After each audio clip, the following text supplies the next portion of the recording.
guys, hope you're all okay and that you've enjoyed the sunshine this weekend. For this week's lesson I thought we could read one of my favourite picture books, which is The Tiger Who Came to Tea by Judith Kerr. The Tiger Who Came to Tea.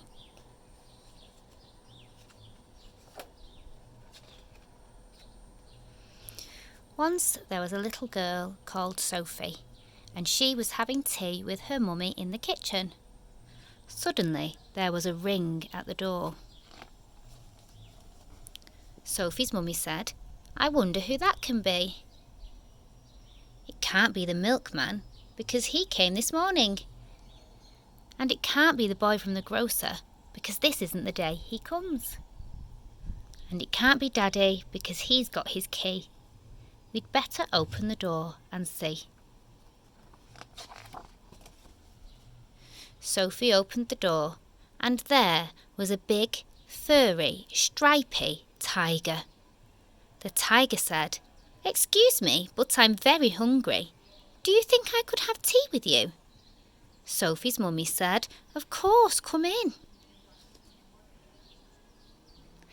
So the tiger came into the kitchen and sat down at the table. Sophie's mummy said, "Would you like a sandwich?" But the tiger didn't just take one sandwich. He took all the sandwiches on the plate and swallowed them in one big mouthful. Ope! And he still looked hungry. So Sophie passed him the buns. But again the tiger didn't just eat one bun. He ate all the buns on the dish. And then he ate all the biscuits and all the cake until there was nothing left to eat on the table.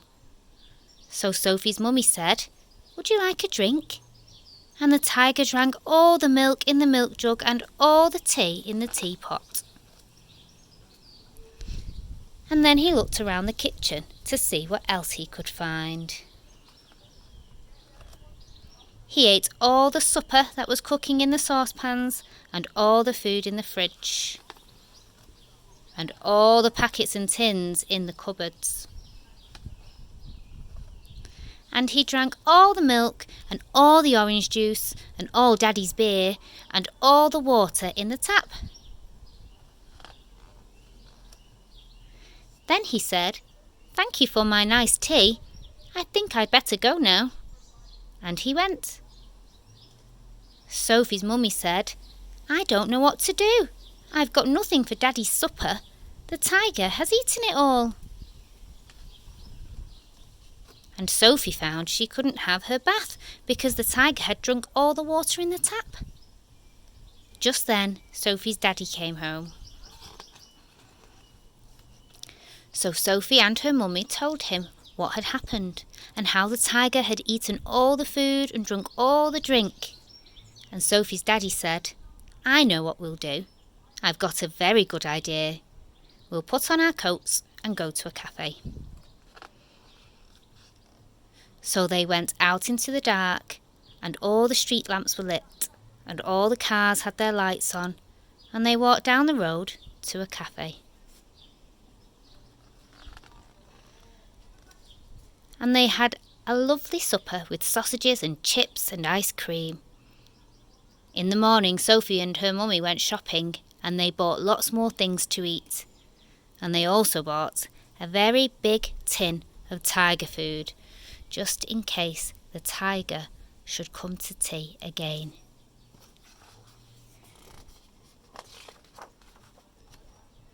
But he never did. And there is a photograph of Judith Kerr, who is the author of this book. So this story got me thinking about making my own tea party for Olivia, and I thought that I would write her an invitation first. So for an invitation we need who it's to, a little message about what they're invited to, the date, the time and who it's from. So my invitation is to Olivia, and remember, when we're writing a name we need to use a capital letter.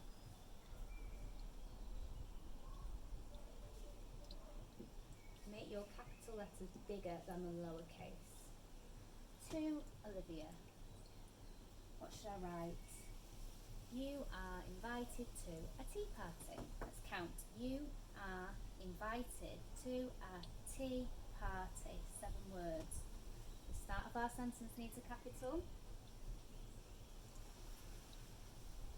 You, finger space, are, oh, that's one of our tricky words, isn't it? Finger space, invited. And it's the split I. Invited to a tea party. Art. And remember, when it's the E sound on the end of a word, it's the letter Y. End of my sentence, we need a full stop. Let's check it. You are invited to a tea party. Don't forget to include the date and the time and who it's from. I'd like you to have a go at writing an invitation in your home learning books. It could be to a tea party like I've done, or any kind of celebration that you choose. I'd love to see some pictures of your work, so please, if you can, get your adults to take a photograph and upload it to Purple Mash, or send it into school via the school email address that you'll find on the website. I've also got some maths challenges for you today. So, thinking about the buns that the tiger ate, we've got Sophie. She ate 5 buns. Her mum ate 2 buns. And the tiger was very greedy. He ate 14 buns.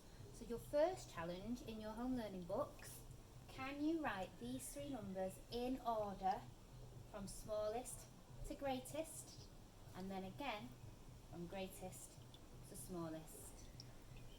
Okay, on to your next challenge. So, Sophie ate 5 buns and her mum ate 2 buns. So altogether, Sophie and her mum ate 7 buns. Now my friend said that the tiger ate double the amount of Sophie and her mum. Is that true? Could you check for me? There are a couple of ways we could double 7 to see if it makes 14. You could get 2 paper plates and something small to count with. I've got some pasta here, so I would get 7 pieces of pasta and put them on my plates. 1, 2, 3, 4, 5, 6, 7. How many would I need to put on the second plate if I was doubling 7? Work that out and then count them all together to find the total and see if it is 14. You could also do some drawing. So you could draw 2 plates or 2 groups, and then on 1 plate or in 1 group draw 7 buns. Count with me. 1, 2, 3, 4, 5, 6, 7. Again, if I was doubling 7, how many would I need to draw in that second group? Work that out first and then count them all together to find the total. You could also do the equation or the number sentence. So 7, add how many more if we're doubling, and then what is the total? Is the total 14? Is 14 double 7? See if you can work it out for me. Enjoyed that, everyone. Don't forget to send photographs in if you can. I'd love to see your work, and hopefully I will see you all very soon.